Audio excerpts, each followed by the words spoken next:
Good afternoon, everyone, and welcome to our Way Forward Workshop, Leader Lunch Break. We're pleased to have you join us, and we're very excited to welcome Dr. Stephen Whitaker from the Federal Reserve Bank of Cleveland. Dr. Whitaker is a policy economist, and he comes to us with a wealth of credentials. He has a bachelor's degree from Columbia, a master's in statistics from Colorado State University, and a PhD in public policy from the University of Chicago. He arrived at the Federal Reserve Bank of Cleveland in 2008 after having served for 4 years in the United States Air Force.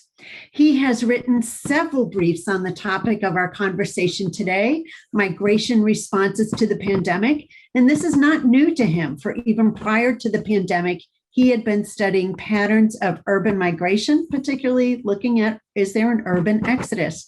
I heard Dr. Whitaker speak at a Fed talk several weeks ago, and he was phenomenal. I wish we could devote even more time to be with him today, but I'm going to turn it over to him so that you can educate all of us. Dr. Whitaker. Okay, thank you very much for the kind introduction. I'm going to start my slides here and see if I'm able to share.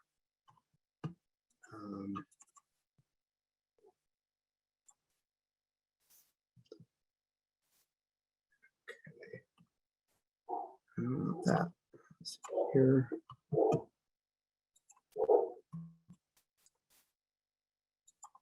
Okay, is everyone seeing a presentation view? So rather than the editing view, great.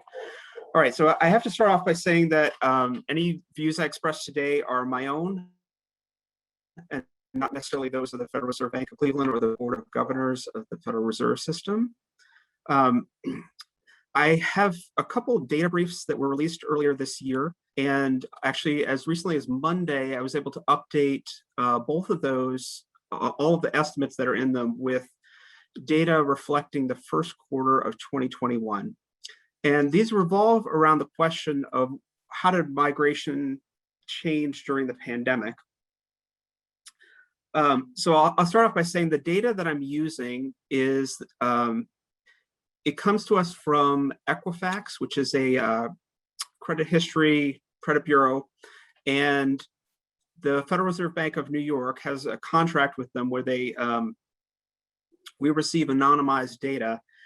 And Equifax is receiving reports each month from all of your loan servicers, mortgage, student loans, auto loans, and those servicers have a name, often your social security number, and a address that they believe is your current mailing address. And Equifax considers all these in an algorithm and determines one that they think is most likely where you're currently living. And so the data that we receive, the names, social security numbers, and the street address is actually removed, but they do give us the census block of each borrower that's in the sample. And it's a large sample, 5% of all credit histories. So we're observing over 12 million people each month. So we can look back from quarter to quarter and see if someone moved from a census block that was in a particular neighborhood to another neighborhood across town, or if they've moved to a completely different metro area. And so this forms the basis of all of the estimates I'm going to talk about of migration. The first brief that I put out looked at movement out of urban neighborhoods. And this was in response to the media discussion of an urban exodus during the pandemic or caused by the pandemic.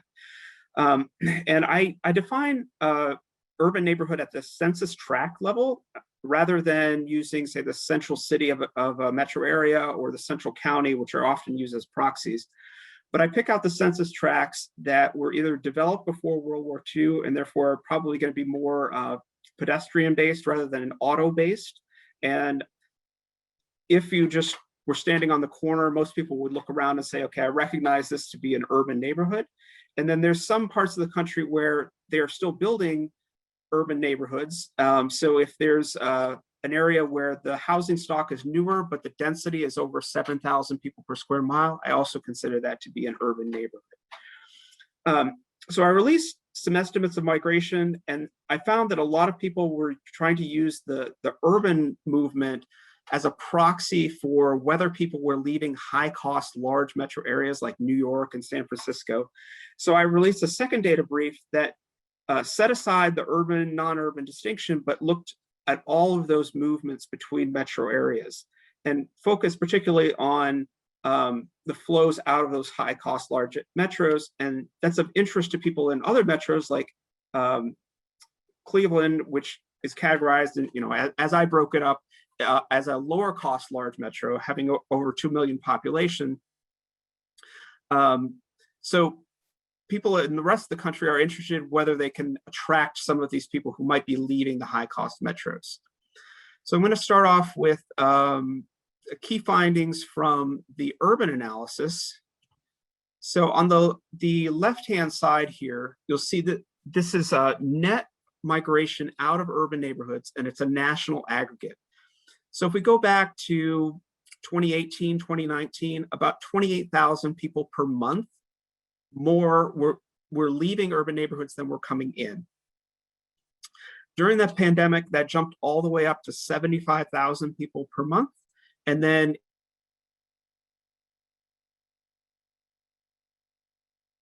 it's in the last 57,000 people per month are on net are migrating out of urban neighborhoods.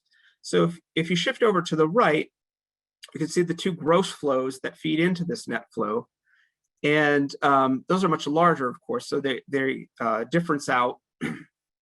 And the dashed lines are monthly estimates, but I focus in on the solid line, which is a 4-quarter moving average, because there's a lot of seasonality in gross flows. And so it's difficult to look back and compare to previous years. And we also know that there was a delay of a lot of moves last year because people couldn't move during the spring when everything was being locked down. And then a lot of those moves showed up in the summer. But if we average those out by looking at 4 quarters, we can see that movements out of urban neighborhoods, that's a solid navy line there, are up somewhat during the pandemic. And it shows up mostly in the most recent quarter. If you went back 1 quarter, right here, you wouldn't say that it's distinctively different from, say, what was going on in 2019. The bigger story was the decline in inflows that's represented by the gray line. That headed down during the pandemic dramatically and only has turned up recently in the last quarter. So a lot of the narrative about the urban exodus was being driven by what was going on in, I went forward a slide here, in New York and San Francisco. So these are similar gross flows. And you can see that the flows out of urban neighborhoods in New York headed up during the pandemic, and they really were distinctively different than what had been seen in the years just beforehand. The same thing is true for San Francisco. But those are really unusual cases. Most other large metros across the country, especially high turnover metros that receive a lot of people moving in and a lot of people are also always leaving, they had a pattern more like, I've got examples here, Seattle and Washington, where there was an increase in movement out of the urban neighborhoods, but again, it wasn't on a whole different level than it had been in recent years. And there was a very strong drop off in inflow into their urban neighborhoods. So places like Denver, Los Angeles, Boston, San Diego, Chicago, all showed this pattern that we see in Seattle and Washington. Now, what's going on in our region is quite different. This graph has the 4 largest metros in the 4th district, which is the region that the Federal Reserve Bank of Cleveland is responsible for. And if you look at Cincinnati and Columbus, you really couldn't say that anything is happening that is different during the pandemic than in the preceding years. Places like Cleveland, Pittsburgh, the story is really just a slowdown of both flows. Fewer people moving out of urban neighborhoods and also fewer people moving into urban neighborhoods. So one thing I would like you to take away today from everything that I have to report, if you hear about an urban exodus caused by the pandemic or during the pandemic, it's really a New York story. It is not happening in the Cleveland area, and it's not really happening in most of the cities in our region. You have this sort of parallel slowdown in the inflows and outflows, and that turned around last quarter. Okay, in the data briefs, I check correlations with a number of things to see like proposed causes of this urban exodus. The COVID deaths, the correlation goes in the direction you would think, but it's not all that strong. Same thing for closing of small businesses. The strongest correlation is with the share of occupations in the metro area that are telework capable. So this is offices are closed, people are getting hired, but they don't necessarily move to an urban neighborhood to have a short commute to their employer because no one's going into the office. So during the pandemic, they're just staying where they are, not relocating into those urban neighborhoods. This graph, or I'm sorry, this table comes from the second analysis that I mentioned, which is at the metro level. And what we see here is that during the pandemic, these are percentage changes in the flows between different types of metro areas. And the flows that are on the lower left here, those are people moving to larger or more expensive metros. And we can see that those flows mostly declined. So Cleveland is in this category here, the lower cost large metros. So fewer people headed to high cost large metros. That's fewer people moving from Cleveland to Chicago and New York and Los Angeles and that type of thing. The flows in the other direction increase. So people moving from those high cost large metros to places like Cleveland, Cincinnati, Dallas, those flows increased, as well as flows out of those high cost metros to smaller metros like Akron and Youngstown and even rural areas. Those flows also increased. So that's just a general statement about what happened during the pandemic. There were changes in migration flows and they favored lower cost and less populous places. Right. So who are the winners then? What areas were able to sort of attract more people away from the high cost metros? Well, there's a few commonalities. First of all, it's places that were right nearby. So you get like Oxnard, California. It's right next to Los Angeles. It had increased inflows of people coming out of Los Angeles. Several Florida metros were relatively large gainers. This metric that I'm showing here, it's the ratio of the change in net migration from high cost large metros to the destination workforce. And what you can see here, outside of just 5 metros, everyone else only received a fraction of 1% of their workforce equivalent in migrants. And this is the top 25. Cleveland was on this list and until I updated it with the most recent quarter, and now we're no longer on this list. But you know that all the rest of the country received less than Milwaukee received, and they only received an equivalent of 0.3% of their workforce. So the point to take away from this is that even though there's an increase in people leaving the high cost metros, once you spread them out across the country, it hasn't yet made a big difference for most places because it's sort of diluted as people go to a great variety of destinations. So I'm going to finish up with just considering how much could other regions possibly gain if there's a shift to remote work and people move away from the high cost regions. So there's about 17 billion people in the high cost large metros that are in telework capable occupations. And if you make some kind of assumption about how many of them are going to be willing and able to leave, assume 5%, that would put 862,000 migrants sort of in play, looking for another location. So if Cleveland attracted just its fair share of these, it would get less than equivalent of less than 1% of our workforce. But if we could do a little bit better than that and attract, say, 3 out of every 100 of these remote workers, that would be 26,000 employees, equivalent to about 2.5% of our workforce.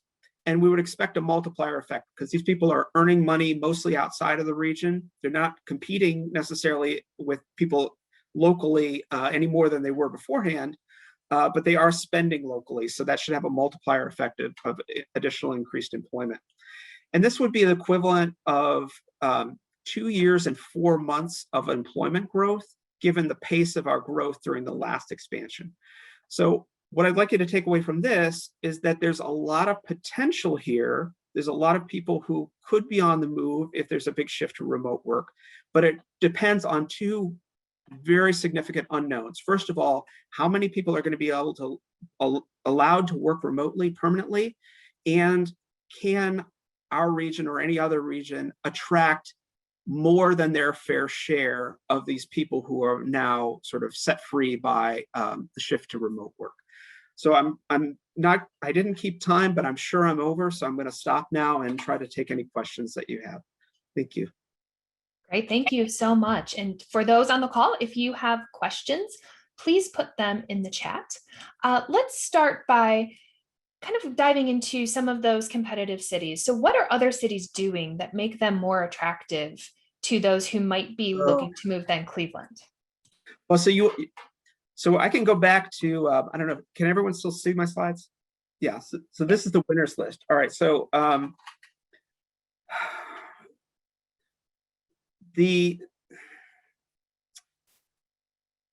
way the three categories that I identified on the list are, one, as I mentioned, some being proximate to a high cost large metro. Well, nobody's got any control over that. You either are or you aren't. But the places that were nearby definitely had an advantage. We saw a lot. There was also, during the pandemic, more migration happened to places that were within, even if they weren't adjacent, if they were within 150 miles, there was a large increase in migration. And you know, I'm looking at that, and it seems like it could be that people who are making that move still anticipate going to their employer's physical location, but not on a daily basis, because that, you know, it puts you sort of within driving range, day trip driving range. Okay, so that's one type. Another type is metro areas that were already attracting substantial streams of migration before the pandemic that accelerated. So I think that's the story for Boise, for Austin, for Raleigh, North Carolina. So again, you know, our region, I don't think we have any cities that fall in that category. When Cleveland was on the list, it was of the third type, which is metro areas which in normal years send more people to the high cost large metros than they receive back. And what happened was, during the pandemic, that flow slowed down. So some of those people, either they didn't get hired by some firm in those high cost large metros, or if they did, they just stayed here. So didn't make that move. Now there could be some catch up, and those people could start to move now. But in the shift to remote work, I think you could think about it in terms of, it might be challenging to attract someone to your region who's never been to the region, and there isn't, you know, something, it's not a beach town, it's not a ski town, there isn't something that you could necessarily sell people on. But there is a flow of people who are from an area who in the past, in order to advance their career, had to move to those larger cities.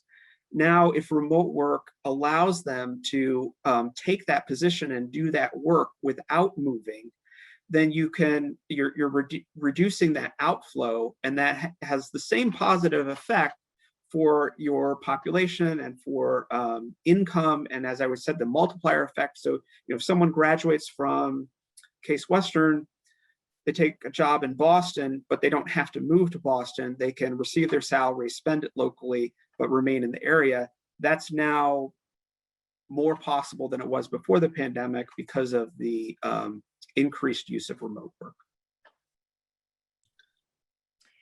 So as employees are moving into places like Stockton and Fort Myers, in part because of telework, how might that increase employment rates in those cities? Is it just because those people are moving in are already employed, or are they also increasing employment because the demand for certain services in their new home community, and thus increase the demand for labor?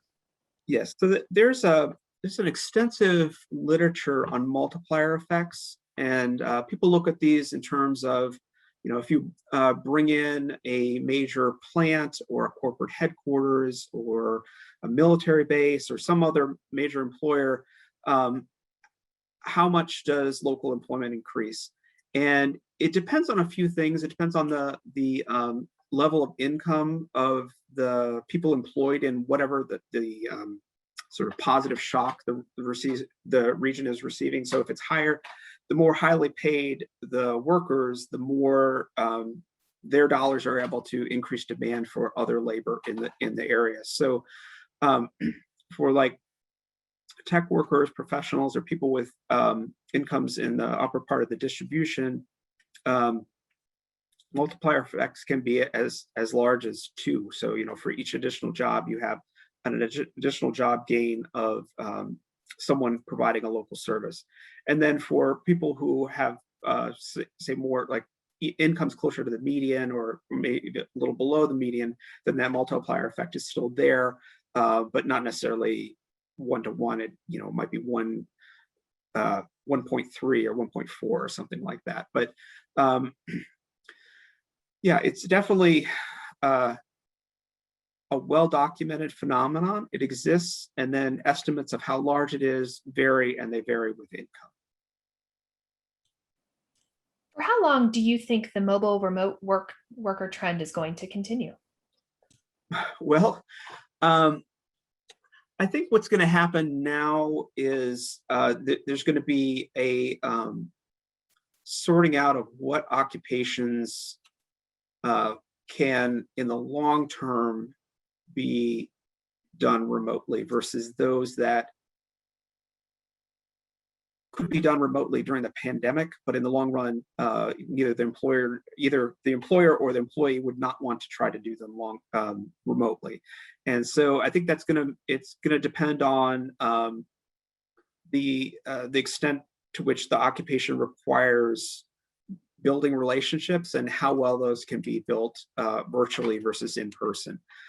So that's outside of what I am looking at here, that just sort of things that I thought about in as context, but the research that I did specifically only went as far as looking at that correlation between telework and migration.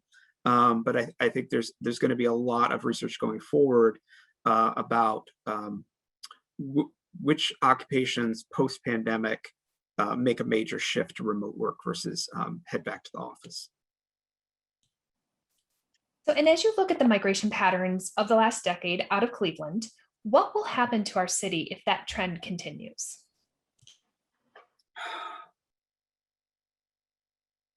Well, now, are you referring more to the urban neighborhoods or migration from the metro to other metros? If possible, could we explore both? Okay. So I think there's kind of a split phenomenon in some cities. So there's areas where there's very high demand for both the metro and for urban neighborhoods. And so maybe like a Seattle would be an example of this.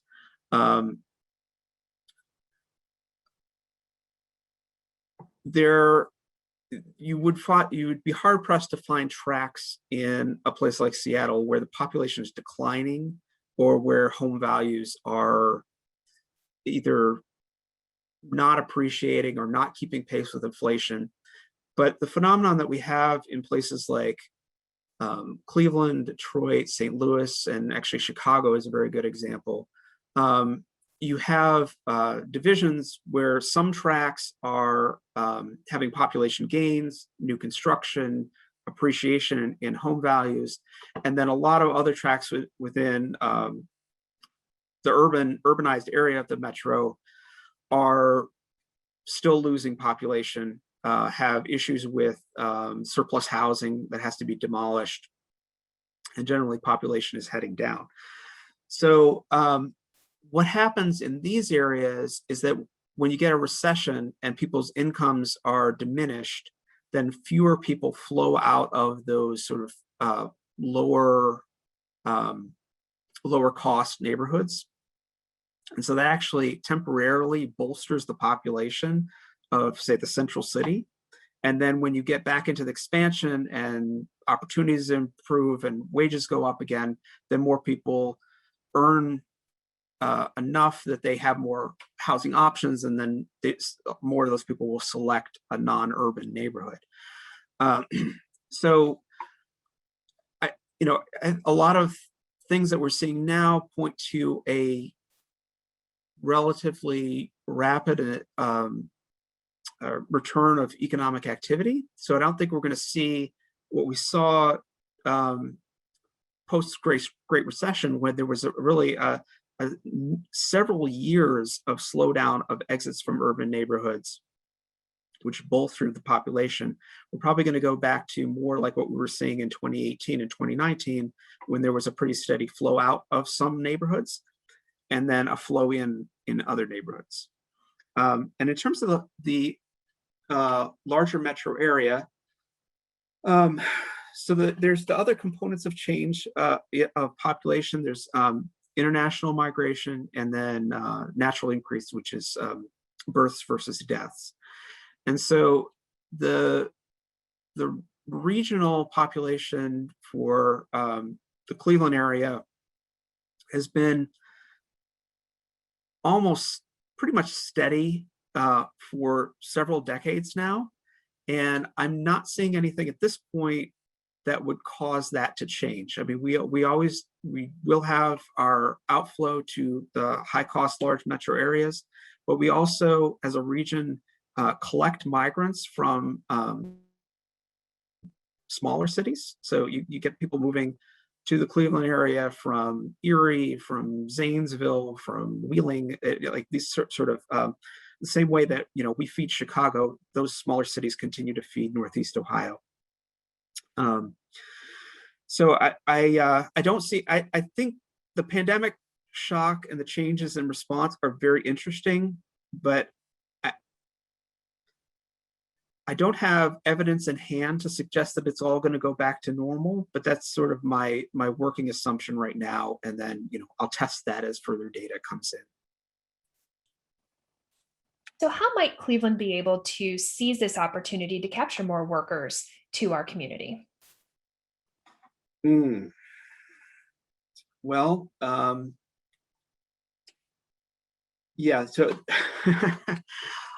for that, to respond to that, I would have to reach outside of the research that I've done. Of course, I'm reporting what has happened, and I am not testing particular policies where I see policy of this type was implemented in some area and this is a migration response. I mean, that's something that potentially could be done with the data that I've worked with, but I have not done that. So I think things that should be considered are what metro areas are generally always considering, which is, are you doing everything you can to educate your workforce to, the best of your ability, the best investments that you can make? Are you keeping conditions favorable for businesses to expand or relocate? Are you providing good quality of life? So providing municipal services in a way that makes people feel like they're getting value for whatever tax level you're collecting from the local population. So all of those things are ongoing policy decisions that have to be made at the local level. And I wish I could identify some that have a unique interaction maybe with this pandemic created opportunity, but I don't have research in hand yet that can identify one in particular. So I would stick with the the policies that we are always trying to optimize. Well, we have hit our time for today. So, Stephen, we thank you for sharing the data and the research and the trends that we've seen. And it will certainly be interesting to watch over these next few months as we begin to rebound and see how Cleveland might be able to continue to build the talent that we have here in our community. So we thank you. And with that, I'm going to turn it back to Mary Ann. Thanks so much, Rachel. Dr. Whitaker, thank you for sharing this great data, and we look forward to reading more of the briefs that I'm sure you will be preparing and sending out. So we appreciate your time and your great research to help our community.